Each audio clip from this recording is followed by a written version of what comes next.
Hi guys, I'm showing you my Rex and my Slinky from my big Toy Story toy collection. As you can see, they're pretty big. And neither of these figures are from the Toy Story collection series, which all the other ones that I've shown you up to this point have been. And I'll explain to you why these are not part of that toy line. The reason is because with Slinky, they didn't make a Slinky as part of that collection series.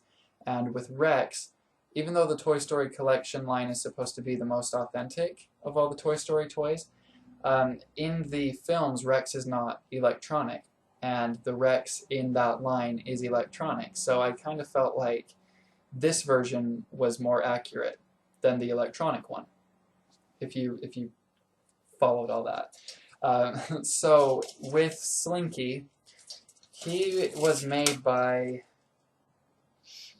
James Industries.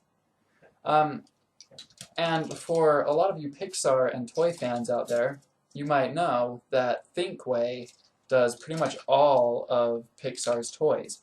But what a lot of people don't know is that Pixar didn't come up with the character Slinky. He was already a real toy from, I believe, the 60s. So this is like a remake of that toy from the 60s.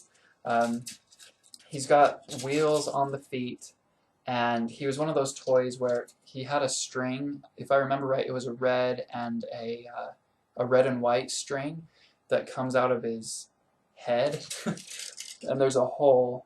If you can see it, I ripped mine off. I cut it off and then burned the rest of it down so it went down in there, so there's not part of a string hanging out of his head. Because I didn't like it, but you're supposed to like pull him and walk in with it, but it didn't work that well and it looked ugly anyway, and that's not how Slinky looks in Toy Story, so I took it off.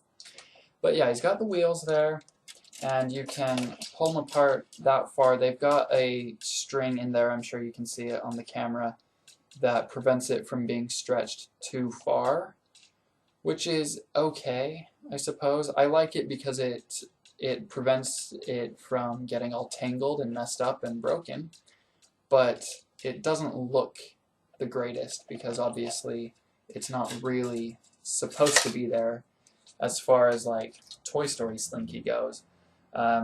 His ears are all floppy, and really the only criticism I have with this toy is that the inside of the ears are white and not brown.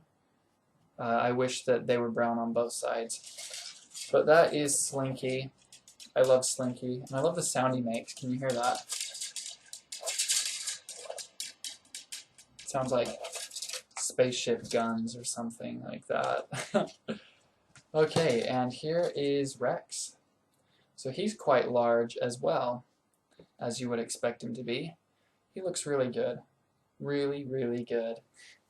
And his head can move all the way around. His arms, these tiny little arms, they can move up and down as well, like that. And then his legs can go back about that far. I'm sure if I tried harder, I could maybe get it to go all the way around, but they go back and forth like that. And I like the texture on him. He's got scales, you know, like that scaly feel to him. So that's pretty nice. And I like how his tail can come off, which was, I'm thinking they did that more for like a practical reason to keep the packaging small, because they would just put the tail behind him in the packaging.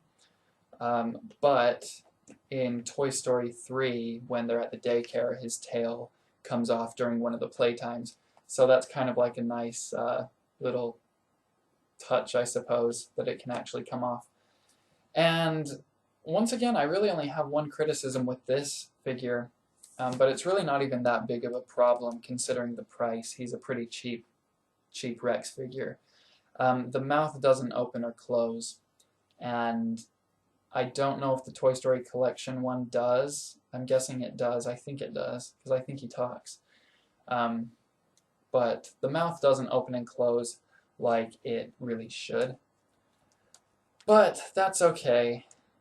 He looks really cool, and so does Slinky. Size comparison for you, here's Woody. See, so that's pretty good. Pretty good size for all of them. And so those are my Rex and Slinky figures. Hope you enjoyed the review.